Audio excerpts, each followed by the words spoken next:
បាទគ្រប់ជំរាបសួរបងប្អូនទាំងអស់គ្នាបាទតបការតាមការសន្យារបស់ខ្ញុំបាទនឹងចូលខ្លួនមកបកស្រាយអំពីប្រធានបទដែលយើងបានជជែកគ្នាកាលពីវីដេអូមុនដែលនិយាយពាក់ព័ន្ធទៅនឹងជំនាញសតវត្សទី21 21st century skill យើងបានបកស្រាយនៅចំណុចទី1ទី2បាន2ចំណុចហើយគឺយើងនិយាយអំពីជំនាញលើការសិក្សា learning skill និងជំនាញអក្ខរកម្ម literacy skill យើងបានបកស្រាយចប់សពគ្រប់ហើយដល់ឡែកថ្ងៃនេះខ្ញុំបាទមានកិត្តិយសដើម្បីមកលើកនៅចំណុចទី3ដែលស្ថិតនៅក្នុងជំនាញសតវត្សទី21នេះលើកយកមកចែករំលែកទៅកាន់បងប្អូនទាំងអស់គ្នាបាទអញ្ចឹងកុំឲ្យខាតពេលវេលាយូរយើងចូលទៅចំណុចទី3នៅក្នុងជំនាញសតវត្សទី21ថាតើនៅក្នុងចំណុចទី3យើងជជែកគ្នាអំពីអីបាទអញ្ចឹងសូមរីករាយទេសនាដូចតទៅអញ្ចឹងនៅក្នុងចំណុច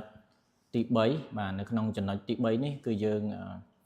និយាយពាក់ព័ន្ធទៅនឹងបំណិនជីវិត life skill បាទនៅក្នុងបំណិនជីវិតហើយនៅក្នុងបំណិនជីវិតនេះយើងបែងចែកកត្តាតូចៗនៅក្នុងនឹងបន្ថែមទៀតក៏ប៉ុន្តែមុននឹងទៅឈានទៅដល់កត្តាតូចៗនោះខ្ញុំបាទសូមពំនាំបញ្យលអំពីពាក្យថាបំណិនជីវិតសិនថាតើអ្វីទៅជាបំណិនជីវិតបាទអញ្ចឹងបំណិនជីវិតនេះគឺសំដៅទៅលើរបៀបរបបសំដៅទៅលើសកម្មភាពប្រចាំថ្ងៃនៃការរស់នៅរបស់យើងម្នាក់ដែលស្ថិតនៅក្នុងសង្គមគ្រួសារនៅក្នុងសង្គមជាតិពីព្រោះយើងម្នាក់គឺជាកោសិការបស់សង្គមទម្រាំតែទៅជាសង្គមបានតើតើយើងមានម្នាក់ថាតើការរស់នៅរបស់យើងប្រចាំថ្ងៃយើងប្រើសកម្មភាពយើងមានសកម្មភាពអីខ្លះនៅក្នុងសង្គមរបស់យើងថាតើនៅក្នុងសង្គមរបស់យើងហ្នឹងយើងត្រូវការមានចំណុចអីខ្លះមានគំនិតអីខ្លះដើម្បីផ្សារភ្ជាប់ទៅនឹងការរស់នៅប្រចាំថ្ងៃរបស់យើងបាទអញ្ចឹងចូលទៅ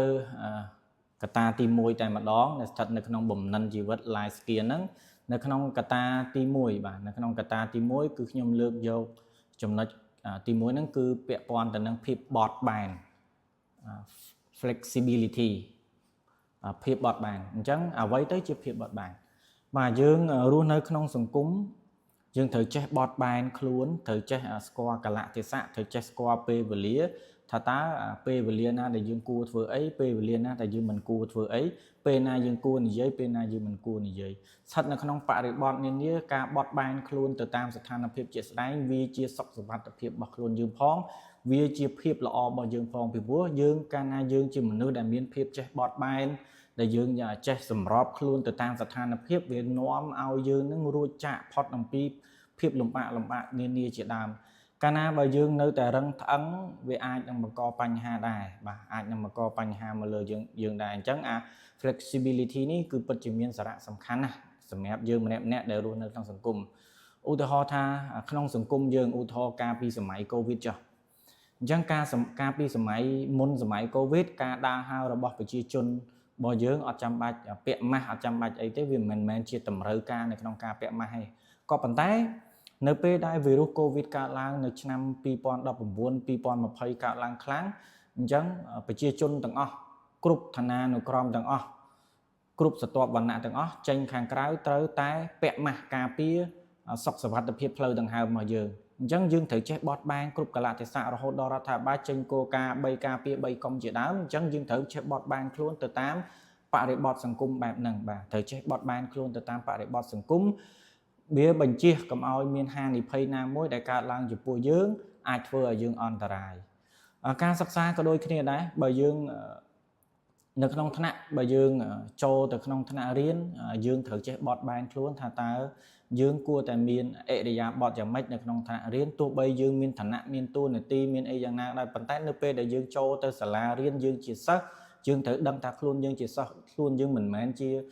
អ្នកណាទៀតទេព្រោះយើងត្រូវដោះតួនាទីដោះកៅអៅតួនាទីហ្នឹងចេញឲ្យអស់បើសិនជាយើងចូលសាលា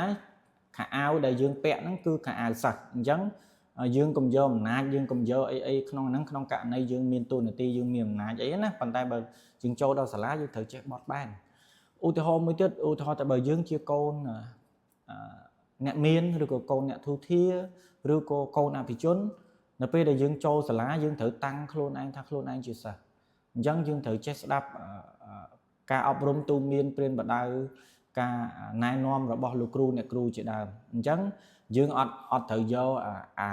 ភាព មាន បាន របស់ យើង នៅ ខាង ក្រៅ នៅ ផ្ទះ របស់ យើង ហ្នឹង យក មក ដាក់ សម្ពាធ នៅ ក្នុង សាលា នៅ ក្នុង ថ្នាក់ អី អញ្ចឹង វា អត់ អាច វា នឹង បង្ក ឲ្យ មាន បញ្ហា បាទ បង្ក នឹង មាន បញ្ហា អញ្ចឹង ការបត់បែន ចេះ បត់បែន ខ្លួន គ្រប់ កលៈទេសៈ នេះ វា នឹង នាំ ឲ្យ យើង គ្រប់ គ្នា ហ្នឹង គឺ មាន ភាព ល្អ ប្រសើរ រស់ នៅ ក្នុង សង្គម ប្រកប ទៅ ដោយ សុខដុមរមនា ចេះ យោគយល់ ចេះ អធ្យាស្រ័យ ឲ្យ គ្នា ទៅ វិញ ទៅ មក ឧទាហរណ៍ កន្លែង ភាព បត់បែន ហ្នឹង ខ្ញុំ ឧទាហរណ៍ មួយ ទៀត ពាក់ព័ន្ធ នឹង ចរាចរណ៍ ការ ធ្វើ ដំណើរ តាម ដង វិថី ច្បាប់ ចរាចរណ៍ សម្រាប់ នៅ កម្ពុជា របស់ យើង ការ ធ្វើ ដំណើរ យើង ប្រកាន់ ស្ដាំ បាទ ប្រកាន់ ស្ដាំ អញ្ចឹង នៅ ពេល ដែល យើង ធ្វើ ដំណើរ ទៅ កាន់ ប្រទេស ថៃ យើង ធ្វើ ដំណើរ ទៅ កាន់ ប្រទេស ឥណ្ឌូនេស៊ី សិង្ហបុរី គេ ប្រកាន់ ឆ្វេង វិញ អញ្ចឹង ការ បើកបរ របស់ យើង ត្រូវ ចេះ បត់បែន ទៅ តាម ការ ស្ថានភាព ជាក់ស្ដែង នៅ ក្នុង ប្រទេស នីមួយ បើ យើង ប្រកាន់ ស្ដាំ អាហ្នឹង យើង សម្រាប់ ការ បើកបរ នៅ ក្នុង ប្រទេស កម្ពុជា របស់ យើង ប៉ុន្តែ ទៅ ពេល ដែល យើង ទៅ ឥណ្ឌូនេស៊ី ទៅ សំទោស ទៅ ម៉ាឡេស៊ី ទៅ សង្ហបុរី ការ បើកបរ គឺ គេ ប្រកាន់ ឆ្វេង ឯង បាទ នេះ ជា flexibility ដែល យើង ត្រូវ ចេះ បត់បែន គ្រប់ កលៈទេសៈ បាទ បាទ ទៅ កត្តា ទី 2 បាទ កត្តា ទី 2 គឺ និយាយ ពាក់ព័ន្ធ ទៅ នឹង ភាព ជា អ្នក ដឹកនាំ leadership អញ្ចឹង អ្វី ទៅ ជា ភាព ជា អ្នក ដឹកនាំ បាទ ភាព ជា អ្នក ដឹកនាំ គឺ ពិត ជា មាន សារៈ សំខាន់ សម្រាប់ បុគ្គល ម្នាក់ សម្រាប់ យើង ម្នាក់ ហេតុអី បាន ខ្ញុំ ថា សំខាន់ យើង ម្នាក់ ត្រូវ តែ មាន ភាព ជា អ្នក ដឹកនាំ នៅ ក្នុង ខ្លួន ទោះបី យើង មិន បាន ដឹកនាំ នៅ ក្នុង អង្គភាព ស្ថាប័ន ណា មួយ ក៏ដោយ ក៏ យើង មាន តួនាទី ភារៈ នៅ ក្នុង ការ ដឹកនាំ គ្រួសារ របស់ យើង ដែរ អញ្ចឹង បើ សិន ជា យើង កំសោយ នៃ ភាព ជា អ្នក ដឹកនាំ វា ធ្វើ ឲ្យ មាន ភាព ច្បោក ច្បល់ នៅ ក្នុង គ្រួសារ របស់ យើង ច្បោក ច្បល់ នៅ ក្នុង សង្គម របស់ យើង អញ្ចឹង ភាព ជា អ្នក ដឹកនាំ នេះ គឺ បុគ្គល ម្នាក់ ត្រូវ តែ មាន បុគ្គល ម្នាក់ ត្រូវ តែ ហ្វឹក ហាត់ ប៉ុន្តែ សំណួរ គេ សួរ ថា ចេះ គេ សួរ ថា ភាព ជា អ្នក ដឹកនាំ នេះ មនុស្ស ទាំង អស់ នៅ លើ ភព ផែនដី នេះ មិន ប្រកាស ថា អ្នក ខ្លះ គាត់ មាន អ្នក ខ្លះ គាត់ អត់ មិន ប្រកាស ថា គាត់ ម្នាក់ សុទ្ធ តែ មាន ភាព ជា អ្នក ដឹកនាំ ទេ អញ្ចឹង កន្លែង ហ្នឹង ខ្ញុំ សូម រំគាយ សេចក្តី បន្ថែម នៅ ក្នុង ភាព ជា អ្នក ដឹកនាំ បន្តិច ភាព ជា អ្នក ដឹកនាំ អ្នក ដែល អាច ដឹកនាំ គេ បាន ដែល មាន កត្តា ទី 1 គឺ ទេពកោសល្យ ពី កំណើត បាទ ទេពកោសល្យ ពី កំណើត នេះ គឺ រុញច្រាន ឲ្យ គាត់ ក្លាយ ទៅ ជា អ្នក ដឹកនាំ 50% គឺ គាត់ មាន ទេពកោសល្យ ពី កំណើត 50% ទៅ គាត់ បណ្ដុះ បណ្ដាល គាត់ សិក្សា រៀន សូត្រ ឆ្វេង យល់ អំពី បញ្ហា កម្ម ផ្សេង គាត់ រៀន សូត្រ គាត់ មើល ការ ដឹកនាំ របស់ មនុស្ស ជំនាន់ មុន អី ចឹង ទៅ ហើយ នឹង ធ្វើ ឲ្យ គាត់ ក្លាយ ទៅ ជា អ្នក ដឹកនាំ ដ៏ ពូកែ ខ្លាយ នឹង ធ្វើ ឲ្យ គាត់ ក្លាយ ទៅ ជា អ្នក ដឹកនាំ ដ៏ មាន ភាព ស្វាហាប់ ហើយ ចុះ អ្នក ដែល អត់ មាន ទេពកោសល្យ ពី កំណើត អ្នក អត់ មាន ទេពកោសល្យ ពី កំណើត ក៏ គាត់ អាច ក្លាយ ទៅ ជា អ្នក ដឹកនាំ បាន ដែរ ដោយ គាត់ ត្រូវ ឆ្លង កាត់ ការ សិក្សា រៀន សូត្រ គាត់ មើល គំរូ នៅ ក្នុង សង្គម មើល គំរូ មនុស្ស ជំនាន់ មុន ថា តើ ការ ដឹកនាំ មនុស្ស ជាន់ មុន ហ្នឹង គេ មាន របៀប របប ក្នុង ការ ដឹកនាំ បែប ម៉េច អញ្ចឹង ហើយ បាន រហូត ដល់ លើ ពិភពលោក របស់ យើង នេះ អ្នក ប្រាជ្ញ ក្តី អ្នក នយោបាយ ហ្នឹង គេ បង្កើត លទ្ធិ រៀងៗ ខ្លួន នៅ ក្នុង ការ ដឹកនាំ របៀប របប ក្នុង ការ ដឹកនាំ ដើម្បី ឲ្យ មនុស្ស ជាន់ ក្រោយ ហ្នឹង រៀន សូត្រ តាម follow តាម ទៅ អ្វី ដែល ពួក គាត់ អាច ដឹកនាំ បាន ឧទាហរណ៍ ដូច លទ្ធិ កុម្មុយនីស មួយ ដែល បង្កើត ឡើង ដោយ ម៉ាក់ ឡេនីន អញ្ចឹង វា ធ្វើ ឲ្យ របៀប របប នៃ ការ ដឹកនាំ បែប កុម្មុយនីស ហ្នឹង វា មាន របៀប របប បែប ហ្នឹង មួយ ទៀត ឧទាហរណ៍ ដូច ព្រះសម្មាសម្ពុទ្ធ របៀប នៃ ការ ដឹកនាំ របស់ ព្រះអង្គ គឺ ការ វៀរចាក នៅ អំពើ អាក្រក់ ប្រព្រឹត្ត នៅ អំពើ ល្អ ហើយ មាន អធ្យាស្រ័យ ខ្ពស់ នៅ ក្នុង ការ រស់ នៅ ប្រចាំ ថ្ងៃ អញ្ចឹង leadership នេះ គឺ ពិត ជា មាន សារៈ សំខាន់ ណាស់ សម្រាប់ យើង ម្នាក់ ទោះបី យើង មិន ក្លាយ ទៅ ជា ថ្នាក់ ដឹកនាំ ក្នុង អង្គភាព ស្ថាប័ន ធំដុំ ណា ក៏ដោយ ក៏ យើង ក្លាយ ទៅ ជា ថ្នាក់ ដឹកនាំ នៅ ក្នុង ផ្ទះ របស់ យើង ដឹកនាំ គ្រួសារ របស់ យើង ឬ មួយ ក៏ បើ សិន ជា យើង ទៅ រៀន នៅ សាលា យើង ត្រូវ តែ មាន បង្កើត ភាព ក្លាហាន ឲ្យ ខ្លួន ឯង ឧទាហរណ៍ ថា ម៉េច ឧទាហរណ៍ ថា បើ សិន ជា សាលា បើ សិន ជា ក្នុង ថ្នាក់ គេ ជ្រើសរើស ប្រធាន ថ្នាក់ អនុ ប្រធាន ថ្នាក់ អញ្ចឹង យើង គួរ តែ បាទ យើង គួរ តែ មាន ភាព ក្លាហាន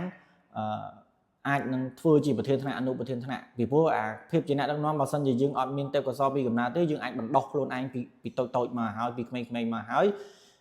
ដើម្បីឲ្យយើងក្លាយទៅជាអ្នកដឹកនាំនៅថ្ងៃខាងមុខជាគំរូជាអ្នកដឹកនាំដ៏មានប្រសិទ្ធភាពជាអ្នកដឹកនាំដ៏ពូកែ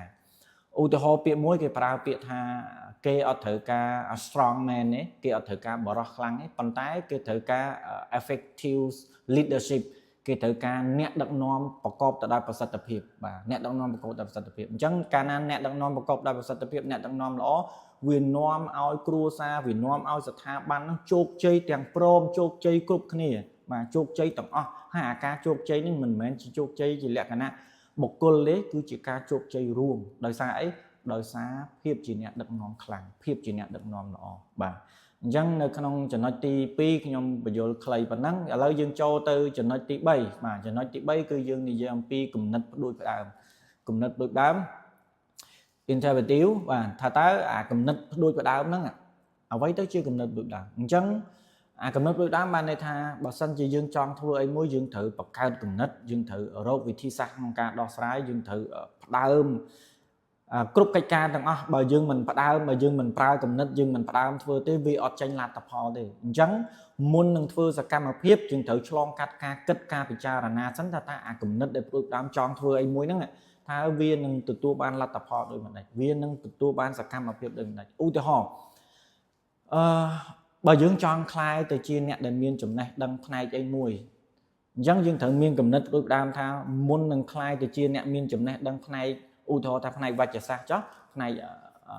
ព្យាបាលរោគឬក៏ពេទ្យដែលយើងហៅថាពេទ្យហ្នឹងយើងមានគំនិតផ្ដួចផ្ដើមថាបើខ្ញុំចង់ក្លាយទៅជាវេជ្ជបណ្ឌិតខ្ញុំត្រូវតែទៅសិក្សារៀនសូត្រ subject ណាមុខជំនាញមុខវិជ្ជាណាដែលវាពាក់ព័ន្ធទៅនឹងវេជ្ជកម្មដែលវាពាក់ព័ន្ធទៅនឹងវេជ្ជសាស្ត្រអញ្ចឹងនេះមុននឹងយើងទៅមានសកម្មភាពយើងត្រូវមានគំនិតផ្ដួចផ្ដើមថាយើងចង់ធ្វើអីសិននៅពេលដែលយើងមានគំនិតផ្ដួចផ្ដើមចង់ធ្វើអីហើយយើងធ្វើសកម្មភាពនោះនៅពេលដែលយើងធ្វើសកម្មភាពដោយយើងមានផែនការច្បាស់លាស់បែបនេះវានឹងឲ្យយើងសម្រេចលទ្ធផលទៅពេលខាងមុខបានបាទនេះជាគំនិតប្រចាំឧទាហរណ៍មួយទៀតដូចយើងចង់រកទទួលទានចង់រកទទួលទានគេហៅភាសាសាមញ្ញគេហៅថារកស៊ី business អញ្ចឹងយើងមុននឹងយើងបង្កើត business អីមួយបើកហាងលក់កាហ្វេលក់ឆាប់ហួយលក់នេះលក់នោះយើងត្រូវមានគំនិតផ្ដួចផ្ដើមសិន interpretive សិនថាតើអាគំនិតដូចដើមរបស់យើងចង់ធ្វើអីយើងកាលណាយើងដឹងថាខ្លួនឯងចង់ធ្វើអីយើងប្រើអាគំនិតរបស់យើងបង្កើតវានៅពេលដែលយើងបង្កើតវាឡើងហើយយើងទៅសេវាចេញជារូបភាពហើយយើងយកអារូបភាពដែលយើងចង់បានហ្នឹងយើងយកវាទៅអនុវត្តយើងកុំអាខ្វល់ថាតើអនុវត្តនៅពេលដែលយើងអនុវត្តទៅវាជួបបញ្ហាអីយើងកុំអាខ្វល់ប៉ុន្តែយើងត្រូវមានគំនិតសិនយើងត្រូវមានគំនិតដូចដើមយើងត្រូវមានគោលការណ៍ច្បាស់លាស់សិនបានយើងចូលទៅបេសកកម្មទៅការអនុវត្តអ្វីដែលយើងបានចងក្រងអ្វីដែលយើងបានរៀបចំទុកបាទអ្វីដែលយើងបានរៀបចំទុកបាទអញ្ចឹងចំណុចទី3គឺខ្ញុំបកស្រាយខ្លីៗតែប៉ុណ្្នឹងពាក់ព័ន្ធនឹងគំនិតដូចដើមទៅចំណុចទី4បាទទៅចំណុចទី4ពាក់ព័ន្ធទៅនឹងផលិតភាព productivity ថាអ្វីទៅជាផលិតភាពខ្ញុំចែកចេញជាកត្តាតូច2នៅក្នុងហ្នឹងគឺពាក់ព័ន្ធទៅនឹងសមត្ថភាពនិងលទ្ធភាពអ្វីទៅជាសមត្ថភាពអ្វីទៅជាលទ្ធភាពដែលយើងអាចមានភាពផលិតវាបានសមត្ថភាពគឺសំដៅទៅលើចំណេះជំនាញដែលយើងមានចំណេះជំនាញដែលយើងមានដែលយើងឆ្លងកាត់ការសិក្សារៀនសូត្រការមើលសកម្មភាពការអនុវត្តការងារផ្សេងៗអញ្ចឹងវាជាសមត្ថភាពរបស់យើងដែលវានៅក្នុងខួរក្បាលរបស់យើងដែលវាជាចំណេះជំនាញរបស់យើងអញ្ចឹងយើងត្រូវយើងនឹងអាចផលិតបានរបស់នឹងមួយហើយចំណុចតូចនៅក្នុងទី2នៅក្នុង productivity ហ្នឹងគឺពាក់ព័ន្ធនឹងលទ្ធភាពគឺពាក់ព័ន្ធទៅនឹងធនធានបាទពាក់ព័ន្ធនឹងធនធានគឺសំដៅទៅលើលុយកាក់សំដៅទៅលើវត្ថុមានតម្លៃសំដៅទៅលើទុនបាទនិយាយភាសាមកទុនអញ្ចឹងថាតើយើងមានទុនអីខ្លះសម្រាប់យកទៅបង្កើតអីមួយសម្រាប់យកទៅធ្វើអីមួយអញ្ចឹងយើងត្រូវមានទុនអញ្ចឹងនៅក្នុងផលិតភាពកត្តាចាំបាច់សំខាន់ណាស់គឺត្រូវមានកត្តា2គឺសមត្ថភាពនិងលទ្ធភាពនៅអសិនជាយើងមានទាំងពីរប្រសេសការងាររបស់យើងភាគរយច្រើនណាស់គឺទទួលបានជោគជ័យបាទភាគរយច្រើនណាស់ទទួលបានជោគជ័យហេតុអីទីមួយយើងមានជំនាញយើងមានចំណេះដឹងជ្រៅជ្រះផ្នែកហ្នឹងផ្នែកអ្វីដែលយើងចង់ធ្វើហ្នឹង ហើយទី2យើងមានលទ្ធភាពកាលណាមានលទ្ធភាពយើងអាចទិញយើងអាចអីយកមកបង្កើតវាអញ្ចឹងទៅដើម្បីធ្វើឲ្យផលិតផលរបស់យើងនេះកើតឡើងផលិតផលរបស់យើងនេះបម្រើឲ្យសាធារណជនដែលជាតម្រូវការទីផ្សារដែលជាមុខសញ្ញានៃទីផ្សាររបស់យើងដែលយើងចង់ផលិតថាតើអតិថិជនណាជាអតិថិជនគោលដៅរបស់យើងបាទដើម្បីឲ្យគាត់មក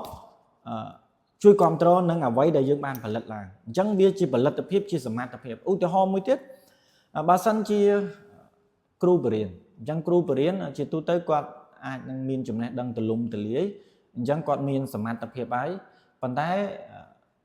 លោកគ្រូអ្នកគ្រូខ្លះលទ្ធភាពរបស់គាត់នៅមានកម្រិតប៉ុន្តែលោកគ្រូអ្នកគ្រូខ្លះទៀតលទ្ធភាពរបស់គាត់ក៏មានក៏អាចប្រព្រឹត្តក៏អាចធ្វើសកម្មភាពបានអញ្ចឹងគាត់អាចបើកសាលាគាត់អាចបើកបង្រៀនគួរបន្ថែមគាត់អាចធ្វើអីទៅតាមអ្វីដែលគាត់ចេះដឹងអញ្ចឹងទៅអញ្ចឹងគាត់ផលិតនៅអីគឺផលិតនៅធនធានមនុស្សបាទគាត់ផលិតនៅធនធានមនុស្សអញ្ចឹង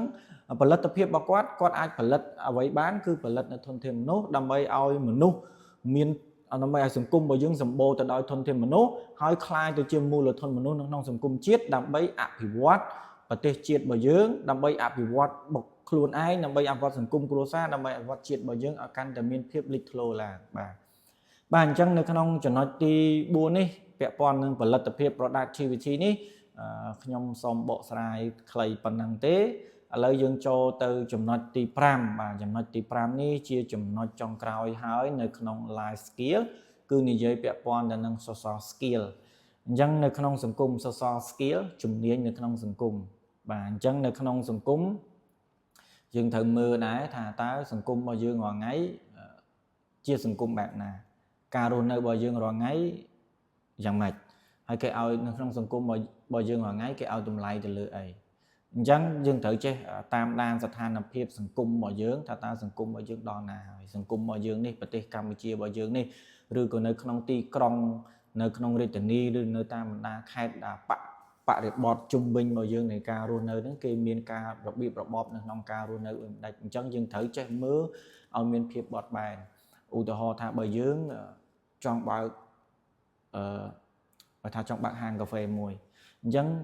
បើកហាងកាហ្វេមួយយើងត្រូវមើលបរិបទជុំវិញយើងថាតើអតិថិជនគោលដៅរបស់យើងហ្នឹងដែលគាត់ចូលចិត្តទទួលទានកាហ្វេហ្នឹងមានច្រើនអត់បាទបើសិនជាអត់មានច្រើនទេយើងដូចជាមិនគួរបើកទេយើងបើកអីផ្សេងដែលមានអតិថិជនគោលដៅដែលខ្ញុំឧទាហរណ៍មួយដោយឧទាហរណ៍ថានៅតំបន់ហ្នឹងគឺសម្បូរក្មេងបាទសម្បូរកុមារាកុមារីក្មេងៗអញ្ចឹងបើសិនជាសម្បូរកុមារាកុមារីក្មេងៗអញ្ចឹងយើងបើយើងមានសមត្ថភាពលទ្ធភាពយើងអាចបើកលក់សម្ភារៈក្មេងៗបាទសម្ភារៈក្មេងៗដើម្បីឲ្យការលក់របស់យើងនឹងមានភាពចំណេញទៅបានប៉ុន្តែបើសិនជានៅតំបន់នឹងសម្បូរក្មេងហើយយើងទៅលក់សម្លៀកបំពាក់ទៅដល់យុវជនវ័យកណ្ដាលអីជាដើមលក់អត់ដាច់ទេបាទលក់អត់ដាច់ទេអញ្ចឹងជំនាញនៅក្នុងសង្គមនេះយើងត្រូវចេះស្គាល់យើងត្រូវចេះមើលស្ថានភាពការរស់នៅរបស់សង្គមរបស់យើងដល់ណាហើយកុំភ្លេចអ្វីដែលចាំបាច់បំផុតគឺការគោរពច្បាប់បាទការគោរពច្បាប់នៅក្នុងសង្គមរបស់យើងទាំងច្បាប់ចរាចរណ៍ក្តីទាំងច្បាប់នានាដែលប្រទេសកម្ពុជារបស់យើងបានចែងហើយមួយទៀតគឺពាក់ព័ន្ធទៅនឹងច្បាប់អន្តរជាតិផងដែរបាទច្បាប់អន្តរជាតិអញ្ចឹងនៅក្នុងសង្គមជំនាញសង្គមគឺយើងត្រូវមើលស្ថានភាពដែលខ្ញុំឧទាហរណ៍មួយទៀតឥឡូវឧទាហរណ៍មួយទៀតពាក់ព័ន្ធបើយើងចង់ធ្វើអនាគតយើងចង់ធ្វើអីអញ្ចឹងយើងត្រូវមើលសង្គមរបស់យើងថាសង្គមរបស់យើងរាល់ថ្ងៃសម្បូរអីសង្គមរបស់យើងរាល់ថ្ងៃប្រទេសរបស់យើងរាល់ថ្ងៃមានសកម្មភាពអីឧទាហរណ៍ថាប្រទេសរបស់យើងជាប្រទេសកំពុងអភិវឌ្ឍមិនឧទាហរណ៍បច្ចុប្បន្នប្រទេសរបស់យើងជាប្រទេសកំពុងអភិវឌ្ឍអញ្ចឹងប្រទេសកំពុងអភិវឌ្ឍគឺត្រូវការធនធានមនុស្សច្រើនណាស់ឧទាហរណ៍ថាបើគាត់ចង់រើសជំនាញអីមួយឧទាហរណ៍ថាប្រទេសរបស់យើងកំពុងអភិវឌ្ឍត្រូវការសាងសង់ច្រើនបាទត្រូវការសាងសង់ហេដ្ឋារចនាសម្ព័ន្ធច្រើនអញ្ចឹងយើងត្រូវមានជំនាញសង្គមអីឧទាហរណ៍ថាយុវជនដែលគាត់រៀនបញ្ចប់ថ្នាក់មធ្យមសិក្សាទុតិយភូមិគាត់ត្រូវមើលសង្គមគេត្រូវការឧទាហរណ៍ថាគាត់ចង់នៅពេលដែលប្រទេសកំពុងអភិវឌ្ឍគាត់ចាប់subject មួយគាត់ចាប់គោលដៅរបស់គាត់មួយគឺគាត់ចង់ខ្លាយទៅជាវិស្វករផ្នែកសំណង់ស៊ីវិលជាដើមវិស្វករអគ្គិសនីជាដើមអញ្ចឹងការចាប់ជំនាញហ្នឹងការចាប់ជំនាញមួយដើម្បី ជាមាគ៌ារបស់ខ្លួនឯងដើម្បីឲ្យខ្លួនឯងនឹងនៅក្នុងសង្គមឲ្យខ្លួនដើម្បីឲ្យខ្លួនឯងនឹងអាចរកទទួលទានចិញ្ចឹមជីវិតខ្លួនឯងបានហ្នឹងយើងត្រូវមើលសង្គមអញ្ចឹងនៅពេលដែលដឹងថាក្នុងពេលបច្ចុប្បន្នហើយនឹងទៅថ្ងៃខាងមុខ10 20 50ឆ្នាំអីទៀតអាចជំនាញហ្នឹងនៅតែមានតម្រូវការនៅលើទីផ្សារដដែលអញ្ចឹងនៅពេលដែលគាត់រៀនគាត់អត់បានខាតបង់ទេអត់បានខាតថវិកាអត់បានខាតពេលវេលាហើយនៅពេលដែលគាត់ប្រឹងប្រែងសិក្សារៀនសូត្រមែនតើគាត់ខ្លាយទៅជាបុគ្គលខ្លាយទៅជាធនធានមនុស្សខ្លាយទៅជាមូលធនមនុស្សនៅក្នុងសង្គម human capital ហ្នឹងគាត់នឹងអាចរកចំណូលអាចចិញ្ចឹមជីវិតខ្លួនឯងបានយ៉ាងងាយស្រួលហើយគាត់មានលទ្ធភាពចិញ្ចឹមគ្រួសារហើយធ្វើឲ្យប្រទេសជាតិរបស់យើងនឹងមានការរីកចម្រើនផងដែរអញ្ចឹងអាចជំនាញនៃការជំនាញសង្គមនេះមិនមែនជារឿងធម្មតាទេណាបាទមិនមែនជារឿងធម្មតាអញ្ចឹងអា social skill នេះគឺពិតជាមានសារៈសំខាន់សម្រាប់ក្នុងនាមយើងជាយុវជននៅក្នុងសតវត្សទី20នេះ21នេះបាទវាមានសារៈសំខាន់ណាស់បាទអញ្ចឹងនៅក្នុងបំណិនជីវិតចំណុចទី3នៃប្រធានបទជំនាញសតវត្សទី21គឺខ្ញុំមានតែប៉ុណ្ណឹងទេដោយនៅក្នុងបំណិនជីវិតខ្ញុំលើកកត្តាចំនួន5ដែលបានបកស្រាយខាងដើមរួចហើយអញ្ចឹងបើមានការលើលួសខ្វះខាតត្រង់ចំណុចណាមួយដោយការបញ្យល់ទៅមិនសូវច្បាស់លាស់ហើយមានការខុសឆ្គងសូមបងប្អូនទាំងអស់គ្នាខន្តីអភ័យទោសដល់ខ្ញុំបាទហើយខ្ញុំបាទរងចាំទទួលនៅមតិរិះគន់ដើម្បីស្ថាបនាដើម្បីខ្ញុំបានផលិតនៅវីដេអូផ្សេងទៀតដើម្បីចែកជូនទៅកាន់បងប្អូនទាំងអស់គ្នាគ្រាន់តែជាផ្នែកតូចមួយជាគំនិតដើម្បីឲ្យការយល់ដឹងរបស់បងប្អូនទាំងអស់គ្នាកាន់តែមានភាពសម្បូរតទៅបាទកាន់តែមានភាពសម្បូរកាន់តែមានភាពចាស់ខ្លះនៃគំនិតបាទអូខេបាទអញ្ចឹងថ្ងៃហ្នឹងមានតែប៉ុណ្ណឹងទេអញ្ចឹងថ្ងៃនេះគឺបញ្ចប់នៅប្រធានបទនេះហើយគឺបញ្ចប់នៅប្រធានបទជំនាញសតវត្សទី21នេះតែប៉ុណ្ណឹងដោយនៅក្នុងជំនាញសតវត្សទី21ខ្ញុំបានលើក3កត្តាដែលបានបញ្យល់នៅវីដេអូទី1វីដេអូទី2វីដេអូទី3ជាវីដេអូចុងក្រោយនេះគឺជំនាញលើការសិក្សាជំនាញអក្សរកម្មហើយនិងបំណិនជីវិតបាទអញ្ចឹងថ្ងៃនេះមានតែប៉ុណ្្នឹងទេបើមានការលើសលួសសូមខន្តីអភ័យទោសបាទសូមគោរពជម្រាបលាអរគុណ